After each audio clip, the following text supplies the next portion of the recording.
ప్రస్తుతం మనం విజయవాడ ప్రకాశం బ్యారేజీ వద్ద ఉన్నాము. దాదాపు కూడా ఇప్పుడు సమయం చూసుకుంటే 10:30 గంటలుగా వస్తుంది. కానీ విజయవాడలో మంచు ఏ విధంగా పడుతుందనేది మనం స్పష్టంగా చూడొచ్చు. మొత్తం కూడా కొండలు కూడా కనిపించని పరిస్థితి కనిపిస్తుంది. ఇక్కడ ఉన్నటువంటి రైల్వే బ్రిడ్జిలు కూడా మొత్తం కూడా పొగమంచుతో కప్పేసిన పరిస్థితి ఇక్కడ మనకి విజువల్స్‌లో కనిపిస్తా ఉన్నాయి. ఒక్క చూసుకున్నట్లయితే ఒక్క విజయవాడలోనే కాదు, ఏపీ వ్యాప్తంగా కూడా చలి తీవ్రత అనేది పెరిగిన పరిస్థితులు మనకి కనిపిస్తూ ఉన్నాయి. అల్లూరు సీతారామరాజు జిల్లాతో పాటు మన్యం ప్రాంతాలు, అరకు, లంబసింగి తదితర ప్రాంతాల్లో ఉష్ణోగ్రతలు అనేవి దాదాపు కూడా 5 డిగ్రీలు, 6 డిగ్రీలు, 7 డిగ్రీలు ఆ స్థాయిలో నమోదవుతున్న పరిస్థితి మనకి కనిపిస్తూ ఉంది. పగటి ఉష్ణోగ్రతలు అనేది కాస్త సాధారణంగా కనిపిస్తూ ఉన్నప్పటికీ కూడా ఇది ఉదయం పూట కానీ తెల్లవారుజామున రాత్రుల పూట మాత్రం చలిగాలులతో పాటు మంచు కూడా ప్రభావం కూడా ఎక్కువగా పడుతూ ఉంది. అయితే చూసుకోవచ్చు, మనం ఇప్పుడు ప్రకాశం బ్యారేజీ దగ్గర ఉన్నాము. ప్రస్తుతం పరిస్థితి చూస్తూ ఉంటే కూడా ఇక్కడ మనకు తెలుస్తూ ఉంది ఏ మేరకు మంచు కప్పేసి ఉందో.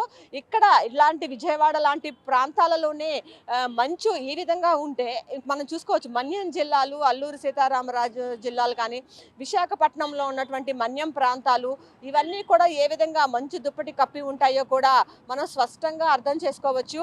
అయితే ఈ చలికాలానికి సంబంధించి మనకి చూసుకుంటే అనేక రోగాల వ్యాధుల బారిన పడే పరిస్థితి కూడా చాలా ఎక్కువగా ఉంది. జలుబులు, దగ్గులు ఇలాంటివి సీజనల్ వ్యాధులు కూడా ఎక్కువగా వ్యాపించే అవకాశం ఉన్న నేపథ్యంలో వైద్యులంతా కూడా తగిన జాగ్రత్తలు తీసుకోవాలని చెప్పి కూడా సూచనలు చేస్తూ ఉన్నారు.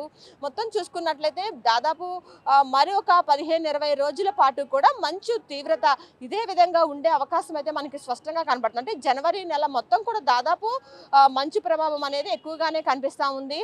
ఒక అన్ని ప్రాంతాలు ఏపీ వ్యాప్తంగా కూడా అన్ని జిల్లాలలో కూడా ఇదే పరిస్థితి కనిపిస్తూ ఉంది. పగటి ఉష్ణోగ్రతలు అనేది మనకి సాధారణ స్థాయిలో కనిపిస్తూ ఉన్నా రాత్రిపూట మాత్రం చాలా మంచు తీవ్రత అనేది ఎక్కువగా ఉంటుంది. కొన్ని ప్రాంతాలలో బయటికి రావాలంటే కూడా భయపడుతూ ఉన్నారు. చలిమంటలు ఉదయం తెల్లవారుజామున 5-6 గంటల ప్రాంతంలో కొన్ని ప్రాంతాల్లో అయితే చలిమంటలు కూడా కాచుకుంటూ ఉన్నారు. మొత్తం చూసుకున్నట్లయితే ఇదే పరిస్థితి అయితే మరికొన్ని రోజులు కొనసాగే అవకాశం ఉందని వాతావరణ శాఖ నిపుణులు చెప్తూ ఉన్నారు. తగిన జాగ్రత్తలు తీసుకుంటూ ఉంటే ఆరోగ్యాన్ని కాపాడుకోవచ్చని కూడా వాళ్ళు సలహాలు ఇస్తూ ఉన్నారు. ఇది ఇక్కడ ఉన్న పరిస్థితి. కెమెరా పర్సన్ రాంబాబుతో లక్ష్మి, 1 ఇండియా న్యూస్ తెలుగు, విజయవాడ.